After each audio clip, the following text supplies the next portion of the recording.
Oi, oi, bem-vindos! Estamos de volta com as lives. E essa live de hoje a gente vai falar de zumbido, claro! A gente vai fazer perguntas e respostas sobre zumbido. E aí eu recebi uma série de perguntas e eu vou tentar responder a todas as que eu recebi aqui nessa live. E se vocês tiverem outras perguntas, vão colocando aqui e eu vou tentando responder à medida que a gente vai conversando, tá bom? Então, se vocês tiverem questões ou se surgirem questões à medida que eu for falando, vai ficando dúvidas e tal, escrevam aqui que eu vou tentando responder pra gente, tá bom? Eu tenho aqui uma listinha, né, de perguntas pra gente poder responder. Eu espero que eu possa ajudá-los aí em algumas questões, tá bom? A ordem acho que tá meio bagunçada, mas vamos lá, acho que a gente vai conseguir se acertar, tá bom? Primeira pergunta que me fizeram foi: a gente pode ter um zumbido que nunca tinha percebido e de repente ele aumentar o volume? Resposta é sim, a gente pode ter um zumbido que a gente... Eu ouso dizer assim que talvez a palavra nunca tenha percebido não seja bem real, né? Todos nós, em algum momento, a gente já percebeu zumbido na vida, né? Existem estudos mostrando isso, inclusive, que a gente, que é bem provável que todos nós, em algum momento da vida, a gente perceba zumbido. Vocês com certeza, quem tem zumbido agora, lembra de anteriormente, antes desse zumbido contínuo, ter tido episódios de zumbido, por exemplo, quando saía da balada. Então a gente ia pra festa de noite, música alta, som, aquela barulheira, saía, entrava no carro, ou isso acontece até hoje, e ó, né, o barulho forte, ou um chiado forte, aparecia o zumbido ali. Então é muito provável que sim, já existia ali, né, um zumbido, e que esse zumbido, em função de alguns fatores, né, o zumbido é sempre um sintoma, ele não é uma doença, e ele é decorrente de mais, né, eu costumo dizer que zumbido é uma conjunção de fatores, ele vai unindo ali algumas questões e ele pipoca em algum momento, ele aparece em algum momento para avisar que tem alguma coisa errada, para que você possa buscar ajuda, para que você possa resolver o que não está funcionando bem aí no seu corpo, e aí esse zumbido, por alguns motivos, ele tende a permanecer, e aí ele fica diferente desse outro zumbido que a gente percebia, por exemplo, quando a gente se expunha a som forte por um período de tempo razoável, tá? Esse zumbido que a gente percebe, assim, quando sai de lugares barulhentos, de um show, de uma festa, uma boate, ele é um zumbido que alerta para o fato de que a gente se expôs a sons de forte intensidade e que isso pode machucar a orelha. Então, cuidado, tá? Isso é sinal de que provavelmente o local que você estava com barulho forte. Tá? Então, cuidado, porque isso pode, se a gente repetir isso com muita frequência, né? Inclusive machucar a orelha, provocar perda de audição, tá bom? Segunda pergunta: o zumbido de um lado só pode passar para o outro? Então, isso pode ser visto de diversas formas. Bom, primeira coisa que eu sempre enxergo, assim, o zumbido crônico, ele tende a ser um zumbido que a gente chama de central, que é o quê? Que é um zumbido neurolocal, assim, o local onde ele está é no cérebro.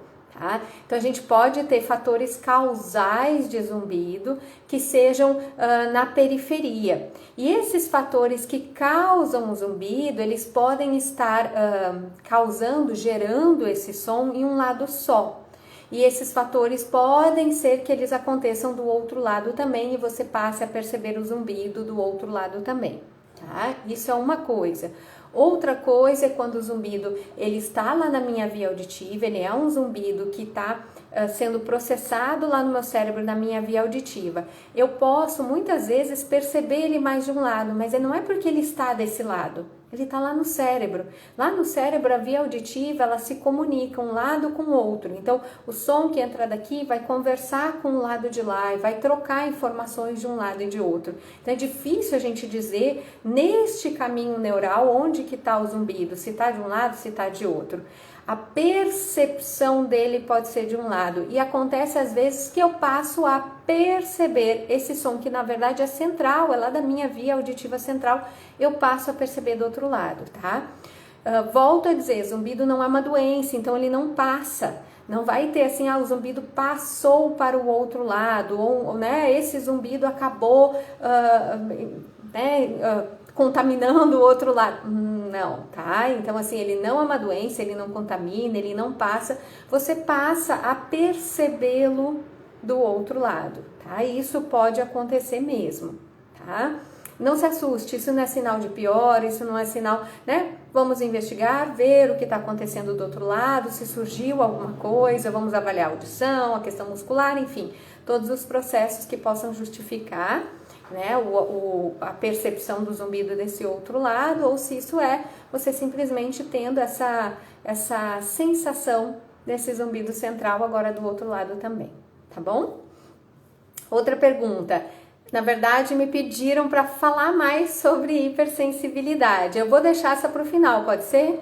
Eu vou começar a falar do zumbido e que todas as perguntas aqui tendem a ser relacionadas a zumbido, tá? Até um pouco de hipersensibilidade, mas muito direcionado ao zumbido. Aí eu deixo para falar um pouquinho de hipersensibilidade no final, tá bom? E aí a gente pode fazer outras lives também sobre hipersensibilidade e conversar de novo sobre isso, porque eu acho que a gente ainda tem assunto para falar, fazer de repente perguntas e respostas sobre sensibilidade auditiva, se vocês quiserem, tá? E vocês me digam aí se vocês querem que a gente fale a esse respeito. Tem uma pergunta que diz assim, quais os recursos disponíveis para quem tem zumbido? Então essa é uma pergunta que tem infinitas respostas, porque assim, existem diversas formas de você tratar o zumbido, porque o zumbido, na verdade, ele é de múltiplas causas. Então a primeira coisa que a gente sempre recomenda é vai buscar um otorrino, de preferência um otoneurologista, para que você possa fazer um diagnóstico, tá? Por quê? Porque eu vou descobrir quais são as possíveis causas do zumbido, né? E se eu conseguir identificá-las, eu vou tratá-las. Porque a tendência é que se eu tratar essas possíveis causas, eu vou ter uma melhora do zumbido, né? Eu vou ter a resolução aí da minha questão. Liz, eu fiz isso tudo, eu não encontrei nada de alterado, não tem nada que tenha resolvido. E ainda assim existe a possibilidade de a gente tratar o sintoma zumbido. Então existe a possibilidade de a gente tratar essa via auditiva central. Então nesse processo todo você vai ter diferentes tipos de tratamento e vai ser uma escolha individual. Então é muito difícil a gente dizer qual o tratamento ideal, porque o tratamento não é igual para todo mundo. Então, às vezes a pessoa me escreve, não sei, eu preciso avaliar, né? Eu preciso saber qual é o seu caso, eu preciso investigar, preciso saber exatamente o que está acontecendo com você para eu poder pensar em qual o caminho terapêutico que a gente vai tomar. E aí a gente tem uma série de questões. A gente tem que avaliar a questão metabólica, glicose, colesterol, todas essas questões, né, do sangue, de como esse sangue está aí correndo, né? A gente precisa saber como é que está a vitamina D, que é um hormônio, os hormônios da tireoide, hormônios em geral podem interferir no zumbido. A gente precisa saber como é que está a vitamina B12, que trabalha ali naquela capinha do nervo auditivo. Oi, Dessa. E a gente precisa saber se essa capinha aí do nervo auditivo e dos nervos em geral, né, no nosso cérebro, se tá tudo ok com essa vitamina B12, às vezes tem que repor. A gente precisa avaliar as questões musculares para ver se esse zumbido tem algum componente somatosensorial, se esse zumbido tem alguma origem, às vezes, da região da ATM, da região da cervical, da região do pescoço, se é de alguma questão da cabeça, que aqui a gente também tem questão muscular. A gente vai avaliar se está relacionado à tuba auditiva, que é aquela tubinha que comunica a nossa orelha, uma parte da nossa orelha que chama orelha média, com o nariz e a boca, que é aquela que a gente equilibra a pressão quando a gente vai mergulhar, ou quando a gente está voando, que dá a sensação de ouvido tampado, essa tubinha que permite que o ar entre e saia. E ela, muitas vezes, ela é um músculo, esse músculo não está funcionando muito bem, ele pode ser um causador, né? Ele pode estar interferindo no seu zumbido. Tem o músculo tensor do tímpano, que a gente vai falar depois, porque tem pergunta dele aqui, né? Que também é um musculinho que fica lá dentro da orelha média, ele tem lá uma função que é de contrair os ossinhos e proteger o nosso ouvido de sons altos e sons fortes. e muitas vezes esse músculo, como o músculo da cervical, fica mais tenso, fica mais contraído, e isso pode interferir, pode gerar sensibilidade, pode gerar zumbido, enfim. Então a parte muscular ela precisa ser avaliada também. E para isso, muitas vezes, a gente vai precisar de um fisioterapeuta, a gente vai precisar de um odontólogo, de um especialista em articulação temporomandibular, se puder ter, né, alguma relação aí com questão de mordida, ou de apertamento, ou de bruxismo, né? E precisa ser avaliado e tratado. A gente vai avaliar como é que está a sua audição, se você tem alguma questão auditiva, se isso pode ser um fator causador aí do zumbido, isso pode ser um fator para a gente poder pensar numa linha de tratamento também. A gente pode tratar pela questão labiríntica, então se o paciente apresenta uma alteração labiríntica, tem tontura, né, e tem vertigem ligada ao zumbido, que pode ser um fator causador de zumbido, a gente também precisa tratar. A gente precisa avaliar as questões emocionais, então se tiver alguma questão emocional, eu como psicóloga ouso dizer que sempre tem alguma coisa, né? Quando o zumbido ele chega num ponto de nos incomodar, de interferir na nossa qualidade de vida, tenho certeza que já está mexendo com o seu emocional, não tenha nem sombra de dúvida de que o sistema límbico, esse sistema lá dentro do cérebro que é responsável pelas nossas emoções, ele já está mexido, ele já está com um desequilíbrio aí de neurotransmissores, a gente já está um pouco mais ansioso, né? Um pouco mais, enfim, incomodado aí em função do zumbido, ou porque eu já tinha características assim antes, né? E elas se reforçam aí com a presença do zumbido. Enfim, então a gente vai ter aí diversas formas de tratamento, essas formas de tratamento elas vão ser definidas com base na sua necessidade. Então essa é uma escolha muito individual, a gente tem diversos recursos para o tratamento do zumbido e aí precisa indispensavelmente de uma avaliação, né, para a gente poder fazer uma escolha adequada para o seu caso e fazer uma proposta de tratamento adequado. E aí, quando eu falo em proposta de tratamento, lembrem-se que tratar zumbido não é um passe de mágica. Isso é uma coisa que eu sempre falo, mas é bastante difícil, às vezes, de a gente entender. A gente, como ser humano, eu me coloco nessa situação. Né? A gente não tem nenhum tratamento que tira zumbido com a mão, a gente não tem nenhuma garantia de que a gente vai ter uma resposta rápida, nada disso. Normalmente, os tratamentos para zumbido, eles são tratamentos que demoram mais mesmo. Então, eles têm um médio prazo, às vezes até um longo prazo, para a gente ter uma resposta positiva. E isso gera muita ansiedade, porque o zumbido já está incomodando, já está gerando ansiedade, é super compreensível, mas muitas vezes o paciente abandona um tratamento que poderia ser muito interessante e fica sofrendo com zumbido ao invés de continuar esse tratamento e de repente ter resultado, né? Por mais que demore um pouco mais, igual você vai sofrer sem o tratamento. Então faz o tratamento do começo ao fim, pelo menos para dar uma chance para ele funcionar.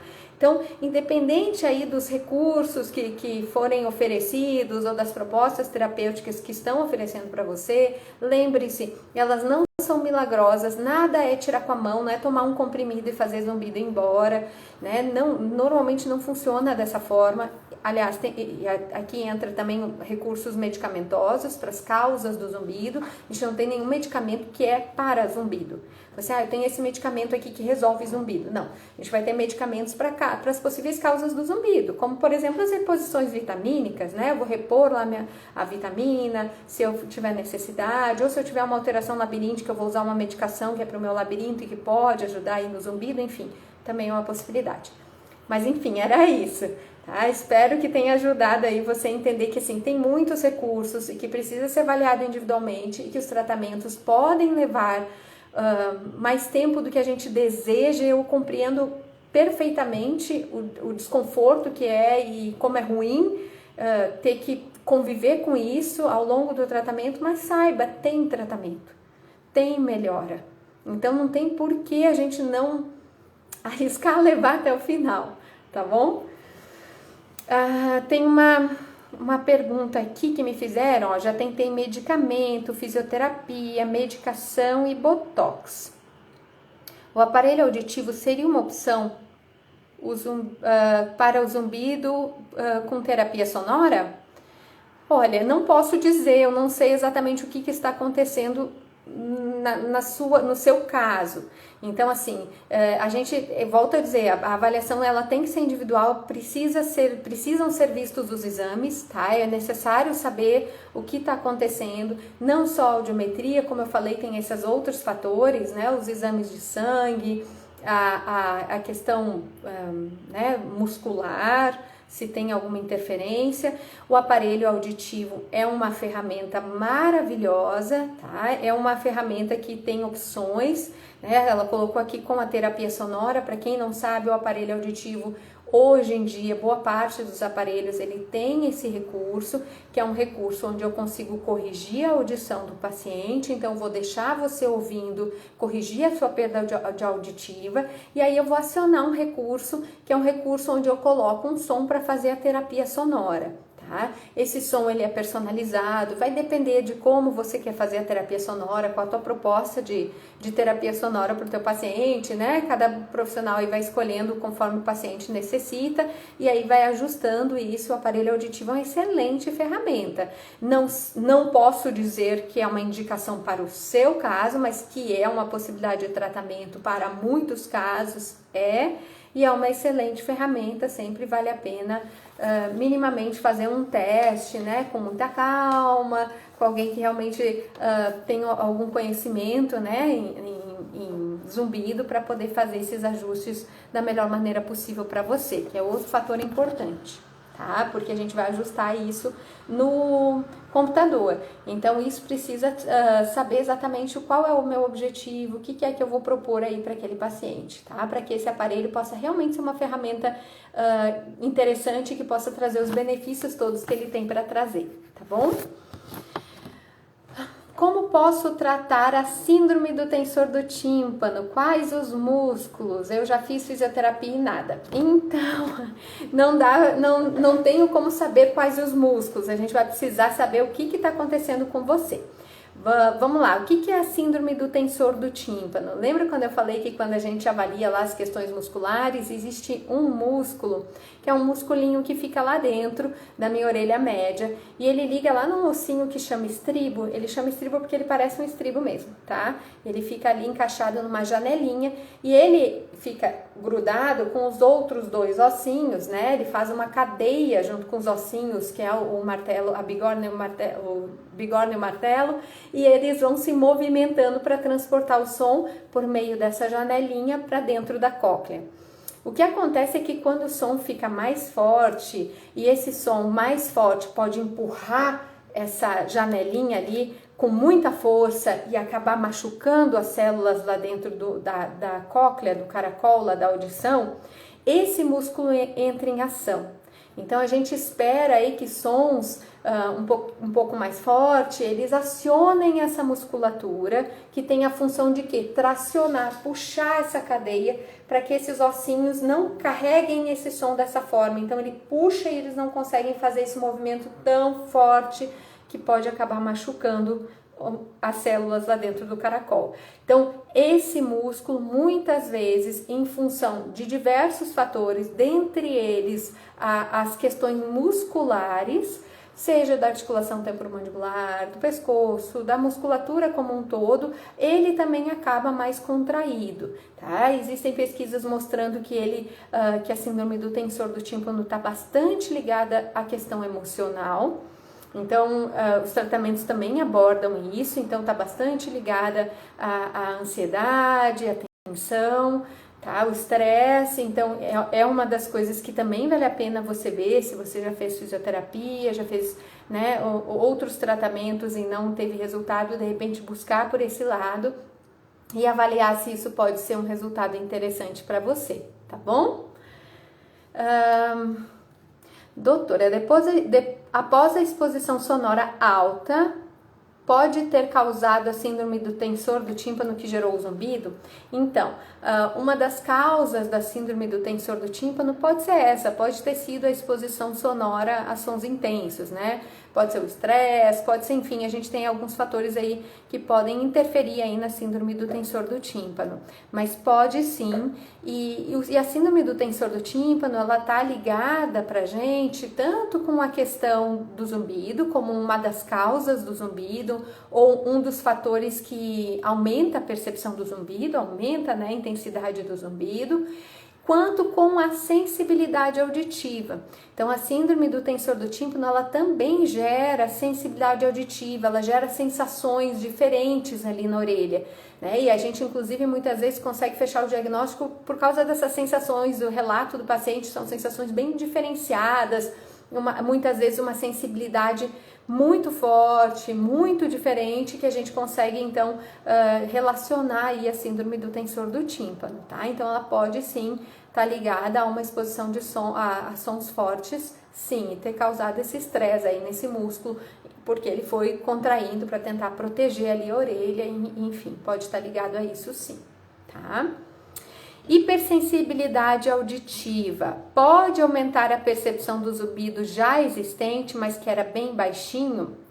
Então, o que acontece? A hipersensibilidade auditiva, no caso, a hiperacusia, porque hipersensibilidade auditiva, a gente vai ter, eu vou falar mais dela daqui a pouco, a gente vai ter hipersensibilidades de formas diferentes. Uma delas é a misofonia. A misofonia, ela é uma alteração neural da comunicação ali da via auditiva com o sistema emocional. No caso da misofonia, a gente tem outros fatores envolvidos, tanto é que o nosso tratamento ele tende a pegar por uma linha um pouco diferente, né? A gente pode linkar a terapia sonora a um tratamento, né? Neuromodulação, psicoterapia, enfim, a outras estratégias de tratamento. Se for, né, interessante para o paciente, mas a gente tem a hiperacusia.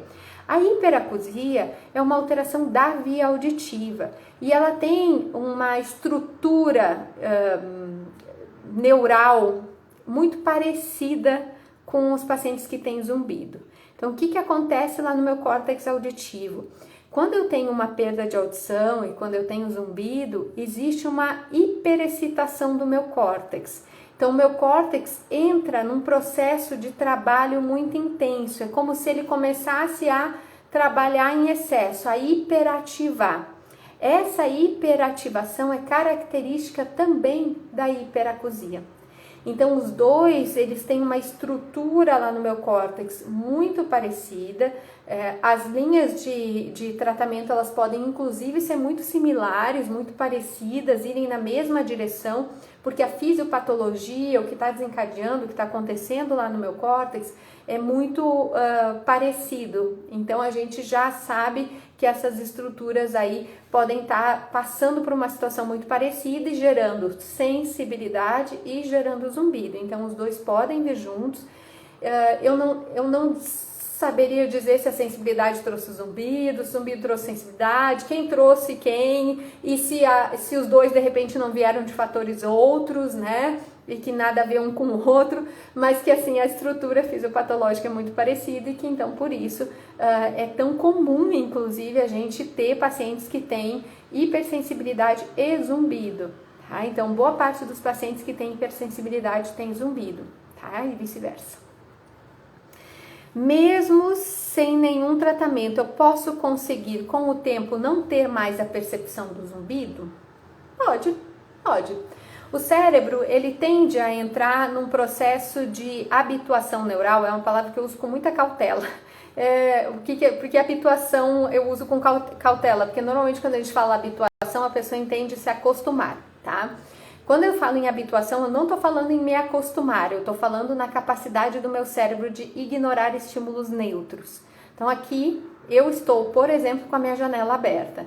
E eu estava falando com vocês até agora sem prestar atenção, sem perceber os sons lá da rua. Eu estava ouvindo, claro, né? Passam carros, tem barulho, às vezes passa moto, enfim. Mas eu não estava atenta, eu estava tão concentrada na nossa conversa que eu nem sequer percebi. Agora que eu falei no assunto, eu estou começando a perceber os sons. Eu ouvi, claro, entra tudo na minha orelha, mas o meu cérebro acabava filtrando para mim, para que eu possa me concentrar, para que eu possa prestar atenção na nossa conversa, naquilo que eu estou falando, para que eu possa concatenar as ideias, tá? Então, o que o cérebro é capaz de fazer? Ele é capaz de ignorar estímulos que nesse momento são neutros para mim, porque eles não têm importância, eles não têm significado para mim nesse momento. Então, esse processo a gente chama de habituação, que é essa capacidade do cérebro de ignorar estímulos que são neutros, tá? E é inclusive o que a gente provoca no cérebro quando a gente vai tratar o zumbido. A gente provoca que o cérebro passe a não processar, a reduzir a ativação, reduzir as sinapses neurais, mexer nessa neuroplasticidade, a gente mexe na conexão entre as células. Então, o processo de tratamento do zumbido, ele mexe, ele não é acostumar, ele é mexer na neuroplasticidade, mexer nas sinapses neurais para que a gente reduza isso, que a gente reduza essa ativação dessa via auditiva e que o cérebro, então, passe a entender essa informação como ela de fato é, que é uma informação neutra, que ela não tem significado, ela não tem importância, ela ganhou significado ao longo do tempo, foi ganhando importância por causa do incômodo, dos medos que a gente criou, das coisas que a gente leu, ouviu, às vezes inclusive de profissionais, infelizmente, né? E que a gente, quando percebeu o zumbido, se assustou, ou estava numa fase muito ruim, ou ficou muito ligado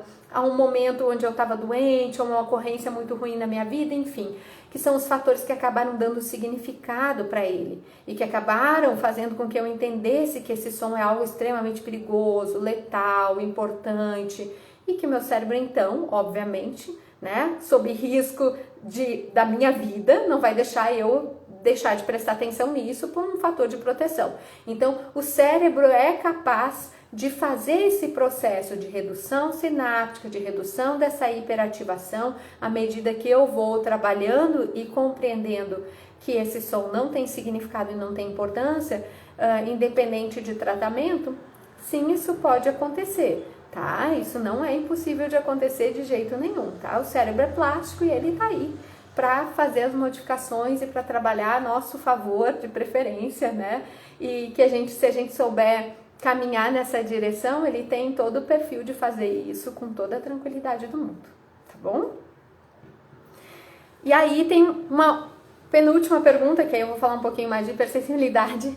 Como curar zumbido provocado por perda auditiva? Então vamos lá.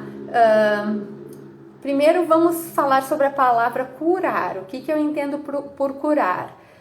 Se a ideia de curar é que eu nunca mais ouvi nada na minha vida, de zumbido, de som, de nada, nós não temos garantia de que nenhum tratamento que eu ofereça para vocês, de nenhum profissional, de nenhuma estrutura, pode garantir que consegue cura, tá?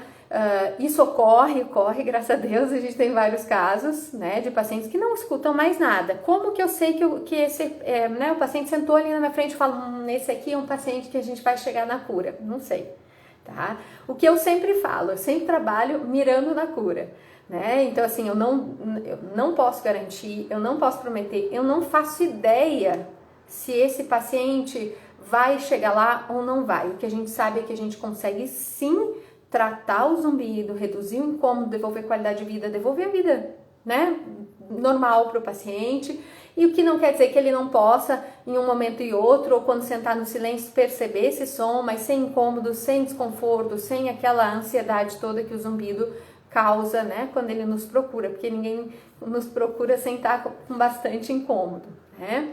Então, isso é um cuidado, assim, né, eu não posso te dizer como curar, porque eu não sei a fórmula de curar, né? Eu não tenho essa fórmula. Eu sei que alguns pacientes curam, tá? Mas eu sei que tem formas de tratar o zumbido e quem sabe curá-lo, isso tem, tá? Quando a gente tem perda de audição, a gente tem que avaliar diversos fatores. Primeiro, qual o grau da sua perda de audição, quais as frequências que foram atingidas, quais as frequências que eu tô com perda de audição.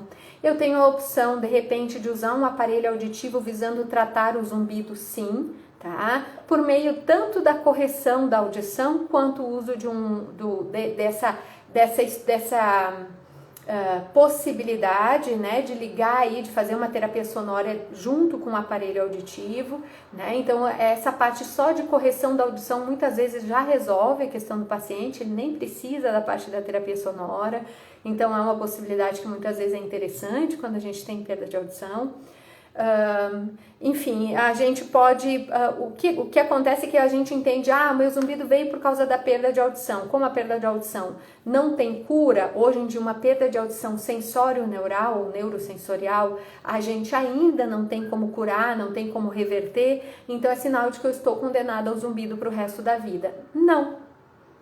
Porque o zumbido não é exclusivamente em função da perda, senão todos os pacientes que têm perda de audição teriam zumbido. O que acontece é que no seu caso houve uma hiperexcitação do córtex auditivo já pela perda de audição, mas existe uma hiperexcitação, uma hiperativação do córtex pré-frontal, córtex parietal, giro cingulado, que a gente sabe que os pacientes que têm zumbido têm essa hiperativação de outras áreas corticais que não são a via auditiva, né, a área auditiva, mas que se comunicam com a via auditiva, o sistema límbico, que é o sistema emocional. Então essas regiões estão hiperativadas. Então quando a gente busca num tratamento reduzir a hiperexcitação, a hiperativação dessas vias, né, a gente consegue muitas vezes trazer um resultado extremamente positivo, e isso independente de perda de audição, tá? Então você não está, a perda de audição não condena ninguém a zumbido, pelo amor de Deus, tá? Tem recurso, você tem chance de ficar bom tanto quanto, né, outra estrutura. Vá procurar um profissional, vá buscar um especialista, observe quais são as possibilidades terapêuticas, faça testes, né? O aparelho auditivo é algo testável.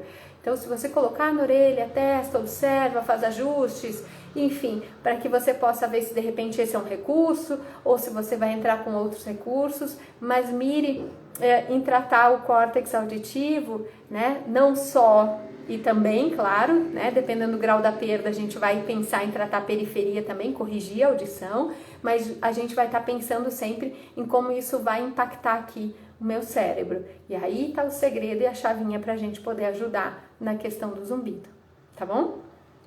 Tem uma pergunta aqui da Angélica. Verdade, doutora, depois que eu ouvi um psiquiatra disse que não tinha cura, eu fiquei com isso na cabeça.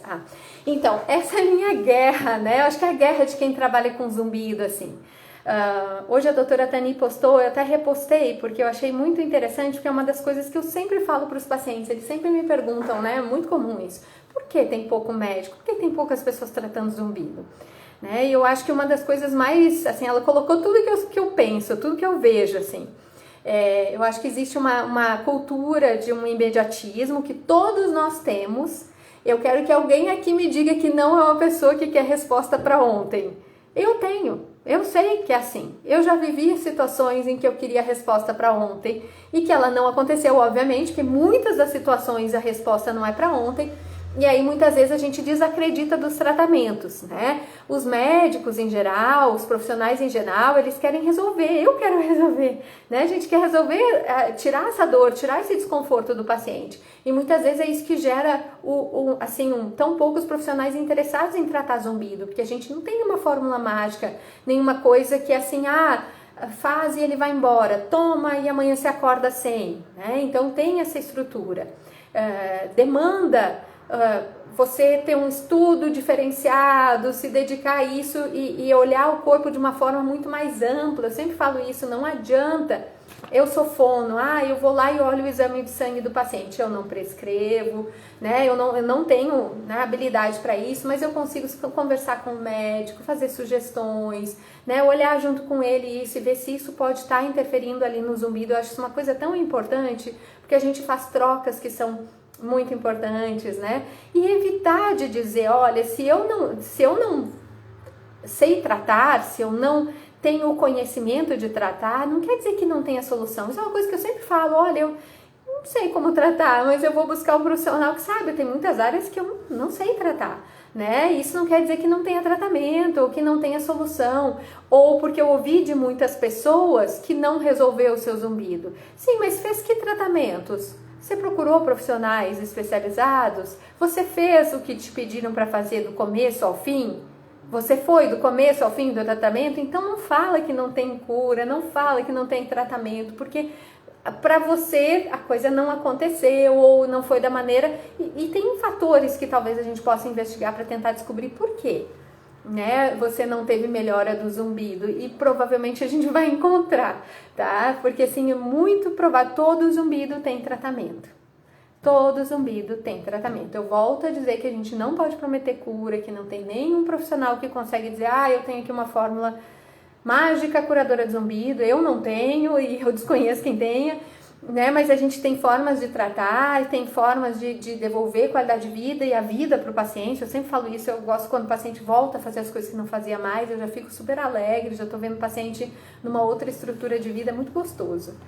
Então, tire isso da sua cabeça, né? Eu sei que isso não é uma situação fácil de a gente tirar, mas trabalha isso, Angélica, que não é porque um profissional falou para você que isso não tem tratamento, que ele seja o detentor de todas as sabedorias, as respostas e as situações. E acredite em mim, acredite nos profissionais que trabalham com zumbido, que sim, tem tratamento, a gente faz isso todos os dias, a gente trabalha, graças a Deus, com isso todos os dias, a gente tem, graças a Deus, assim, muitos motivos para comemorar todos os dias, graças a Deus, acreditem, né? Então, assim, tem saída, você não vai ficar preso ao seu zumbido, né? Então, assim, e outra, vamos trocar o seu zumbido, isso é até um hábito que eu estou tentando tirar, ele não é seu, né?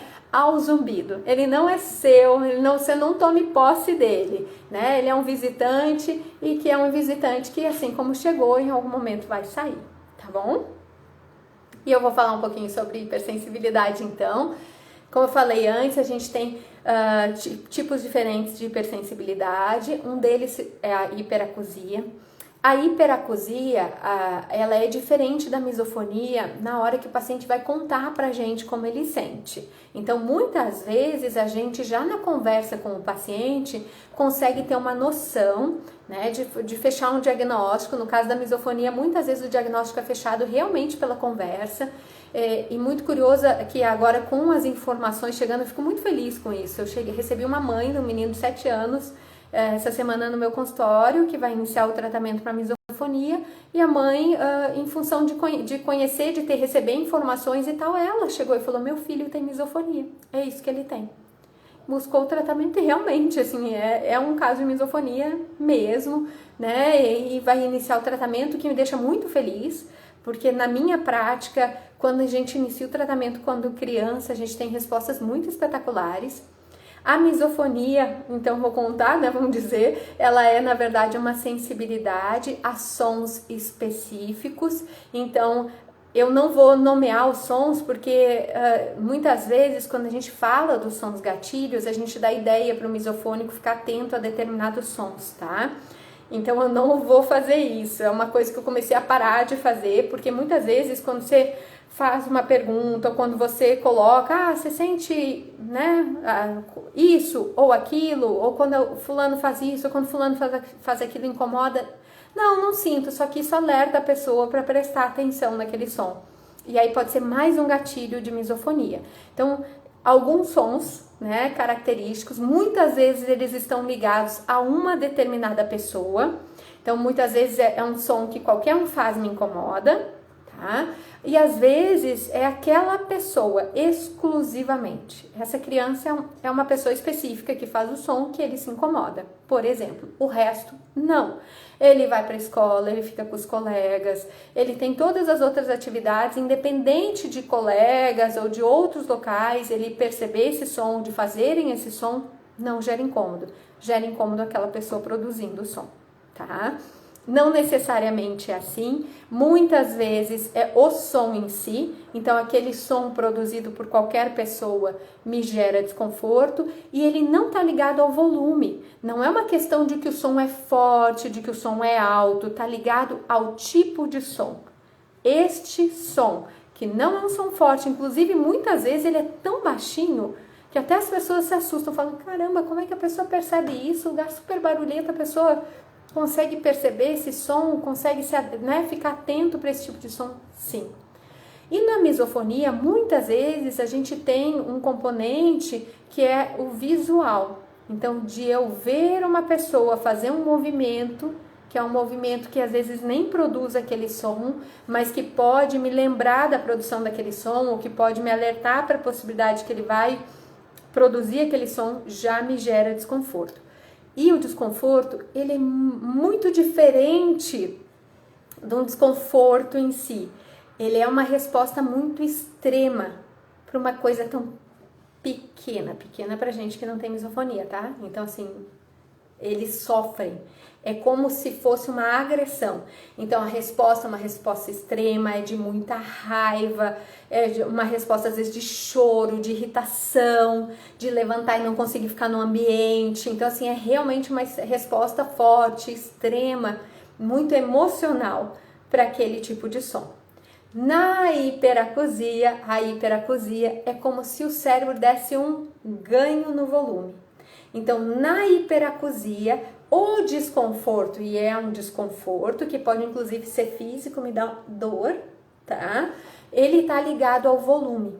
Então, sons que são ali, sons de fraca, média intensidade, né? Que o volume não é um volume tão forte para gerar incômodo, as pessoas ali estão tão bem, né? Eu tô sentindo incômodo, eu não consigo ficar. Nossa, tá alto, tá forte, tá me incomodando. Nossa, chega a me doer, eu não tô conseguindo ficar no ambiente que me incomoda.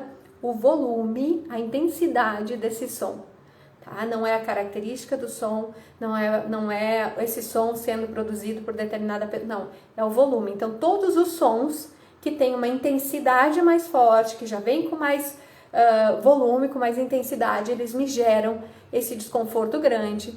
E na hiperacusia eu tenho um exame que eu posso avaliar que chama limiar de desconforto a sons, que eu vou lá na cabine, eu coloco um fone e aí eu vou verificar ali aonde que o som começa a gerar desconforto, a gerar incômodo, e a partir daí então eu consigo saber se é uma hiperacusia, então se esse limiar de desconforto que todos nós temos, que é um sistema de proteção para que a gente não fique exposto a som forte, se ele está sendo disparado antes do que deveria. Então, sons lá de fraca ou média intensidade estão disparando esse limiar, esse desconforto, e aí me fazem ter essa reação ruim de dor, de enfim, tá? Com esses sons.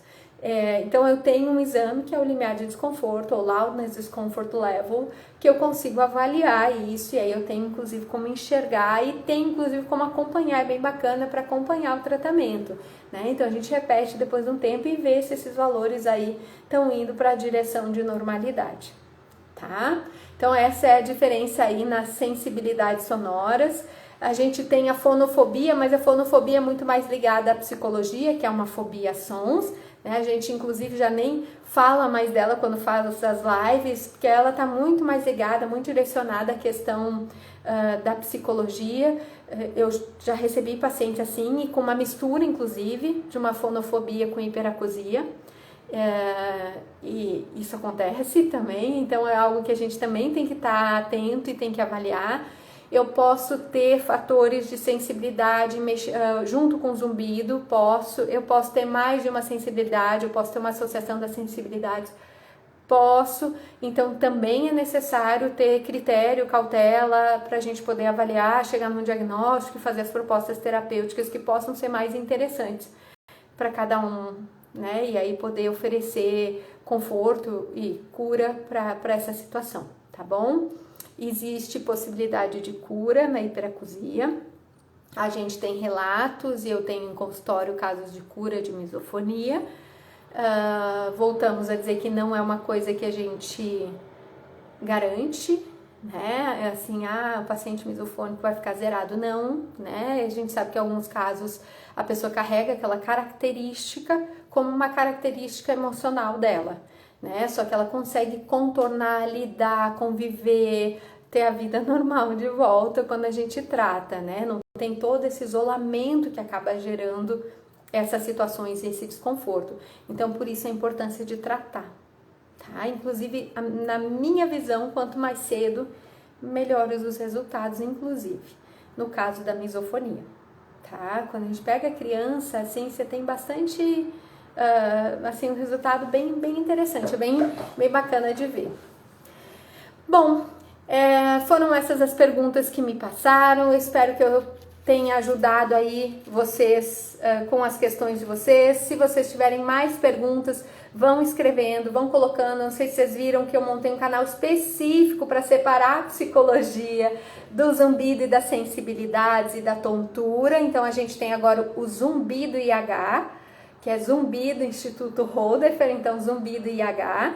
E a gente tem o Instituto Holderfer que vai continuar, mas né, tem uma pegada mais pro lado aí das questões emocionais e tal. E eu vou ainda durante um tempo misturar os dois, até para o pessoal poder entender que tem, né, agora o Instagram do Zumbido IH. E aí as lives vão começar a acontecer por lá, as lives de zumbido e hipersensibilidade vão acontecer no Instagram do Zumbido IH, tá bom? Um beijo, muito obrigada para vocês que estiveram por aqui, espero que eu tenha podido ajudar. Vamos ver se a gente se programa para seguir com as lives semanais. Semana que vem eu tô aqui de volta, tá bom? Beijo!